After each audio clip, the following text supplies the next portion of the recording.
Boa noite, eu me chamo Lucas Santos Nascimento e hoje irei apresentar o tema Culturalismo Norte-Americano.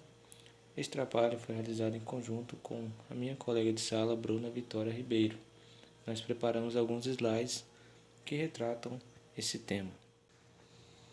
O culturalismo norte-americano surge na década de 1930 e estabeleceu um método comparativo e a formação de padrões culturais, a partir dos quais é possível aprender as leis no desenvolvimento das culturas.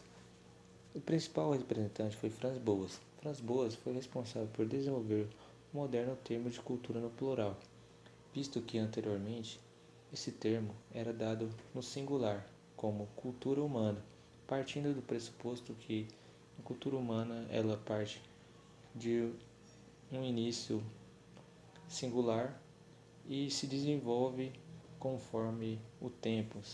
No caso, haveria transformações temporais. Franz Boas também traz a noção de que os elementos culturais devem ser analisados não hierarquicamente, mas contextualmente e particularmente aquele momento histórico. A doutrina dominante na época foi o evolucionismo cultural, fazendo analogia à evolução biológica do darwinismo. Era pressuposto que existia uma igualdade geral na natureza humana e que haveriam, assim, progressões de estágios sucessivos que explicariam os eventos semelhantes em vários lugares e também épocas diferentes. Além disso, poderia também saber o estágio no tempo que cada povo se encontra. Em contraposição ao evolucionismo cultural, Franz Boas desenvolve um método histórico, pautado em estudar as particularidades dos povos e o contexto histórico de cada um. Além disso, era importante estudar não somente esses elementos particulares da cultura, mas também suas interconexões com os acontecimentos da vida mental dos indivíduos, isto é, como a cultura molda as individualidades das psiques. Além de ir contra o evolucionismo cultural, Franz Boas também critica o determinismo geográfico e o difusionismo. Em relação ao determinismo geográfico, Franz Boas vai dizer que o meio ambiente exerce um efeito limitado sobre a cultura humana. E já ao difusionismo, ele reconhecesse cabalmente a importância geral do fenômeno da difusão, ele limitava sua pertinência explicativa apenas às áreas relativamente próximas onde se pudesse reconstituir em razoável segurança a história das transmissões culturais. Isso quer dizer que apenas nos locais em que certas culturas permanecessem em contato, visto que em um mesmo território diversas culturas coexistem sem que elas se entrelacem. No texto base Franz Boas, Antropologia Cultural, que foi organizado por Celso Castro, é feita uma seleção e análise bibliográfica de obras publicadas por Boas.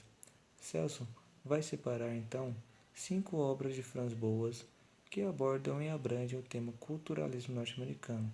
Essas obras são As limitações do método comparativo da antropologia, Os métodos da etnologia, Alguns problemas de metodologia nas ciências sociais, Raça e progresso e também Os objetivos da pesquisa antropológica. E nesses textos é que se encontram o objetivo do estudo etnográfico, em que o etnógrafo deve buscar o máximo de integração com aquela cultura para descrevê-la detalhadamente em seu contexto. Fazendo um paralelo ao culturalismo norte-americano, a educação física deve enxergar os indivíduos em suas especificidades e particularidades, não impondo a eles um padrão ideal a ser seguido. Nesse sentido, devemos observar que a educação física, como um papel de educação não deve ter uma abordagem que irá transformar esses indivíduos a seu interesse, e sim reconhecê-los em suas diversidades culturais.